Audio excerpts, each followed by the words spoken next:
Hey there, it's Memorial Day, but that's not going to stop us from telling you about the market on Hilton Head Island. Dave Thornton stops in. We do just that.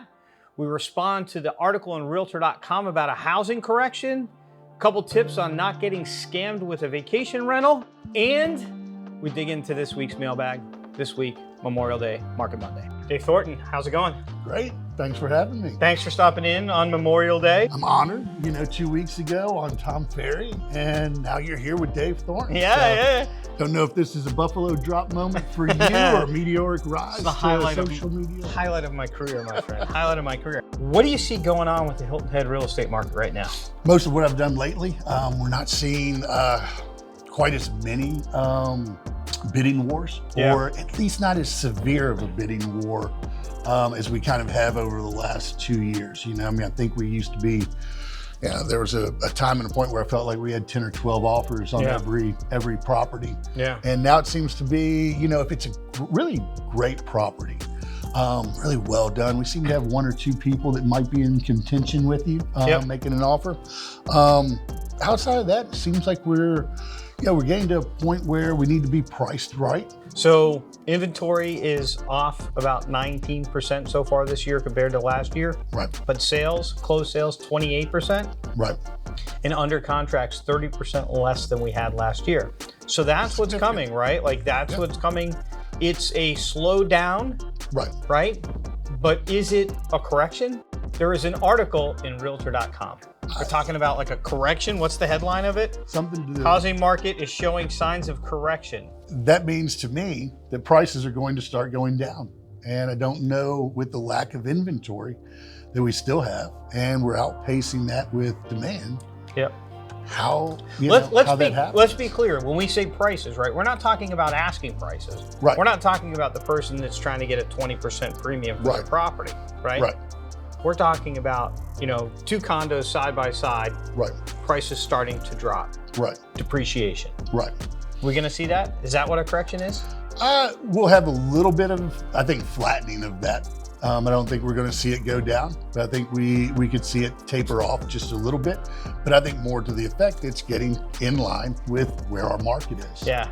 So a correction, I'd like to start talking about a correction is correct. Right. We're going to get back to a market that's correct. Yeah. Right? Because this market for the last 2 years has been just nuts, bananas. Yeah. Right? So that's not sustainable. Certainly if you're a buyer, it's been no fun, right? Right. If you're a buyer, getting financing is really no fun. Yeah, the buyers have certainly had a tough, have had it tough. They're starting to feel a little bit more control. It's going to be an even game, right? Yeah, evening itself out. So they're good, sellers going to need to be. We're going to need to price it right. Did you ever book a vacation property somewhere and wonder, like when you book it, whether it's a scam or not? How can people spot a scam? There always seems to be, I go back to, if it's too good to be true, it usually is. And then there's always those little minor things that as far as vacation stuff, that's up to Bree does all of our vacation shopping.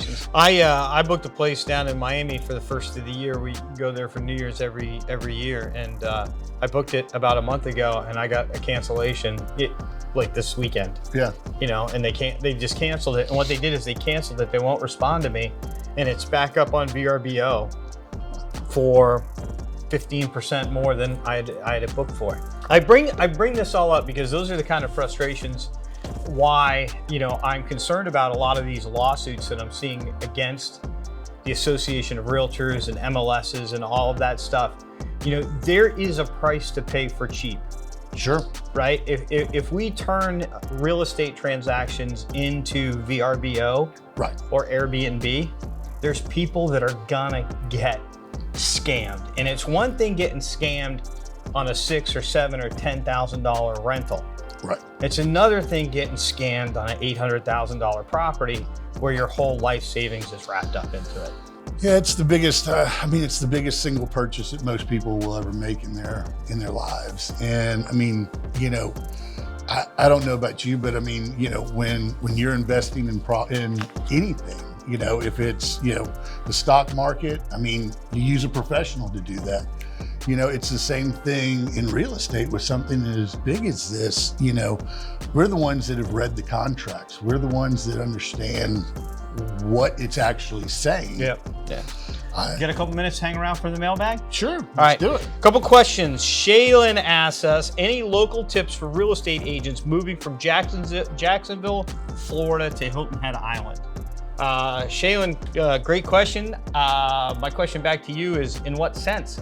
Like, the first thing is, I'd get a real estate license in South Carolina. What else would you suggest? Partnering up with a really good brokerage, have a place to hang your license that really helps you learn the area. You know, can't think of anything more, you know, anything worse than just kind of throwing yourselves to the wolves without having some sort of a path and a plan of attack. For a small island, we have a lot of real estate agents, so it's super competitive. Very. Right? They're not making any more land on Hilton Head Island. No. And be prepared. You know, this is not, you know, I always think it's funny, you know, certain television stations make this look like, you know, we turn keys and show everything fabulously. There's a lot of work that goes into being a successful realtor that you really, you know, when you get into it, you have to be really ready to immerse yourself fully in it. Yeah, well, I think, you know, Shaylin's a real estate agent, so she probably understands what it takes to sell real estate. What I've had people come from other places from here that have been successful in other markets, and they have a really hard time getting going here because it is so competitive. Yeah. So I'd look for a place where I can get some leads and they can give me a head start. Yeah. One more question. This one is from Will. This one's going to be super controversial. Don't get mad at Will. Not at all. Right? Why do I need an agent when you're buying a home? Selling, I get it, marketing, etc. But for buying, I honestly don't see the point. Well, I think this goes back to a little bit of accountability, like we had just kind of discussed earlier. You know, do you want somebody that's got the knowledge of the area? I've got a couple of clients, and one of the questions that they always ask is, what do you think about this value? And I mean, ultimately, that's such a great, you know, it's great that they have that trust in us, is to want to know what we think of the value. Is this overpriced, Dave? You know, well, let's take a look. Let's do a CMA for you. Let's do, you know, let's come down to the nuts and bolts of it and get down to, but this is really where it stands. Yeah. You know, that house, whether we like it or not, is $200,000 overpriced. Yeah. So the real question at that time becomes, are you willing to go there, or how do we get to the point of negotiating to get to where the value is and to where you need it to be?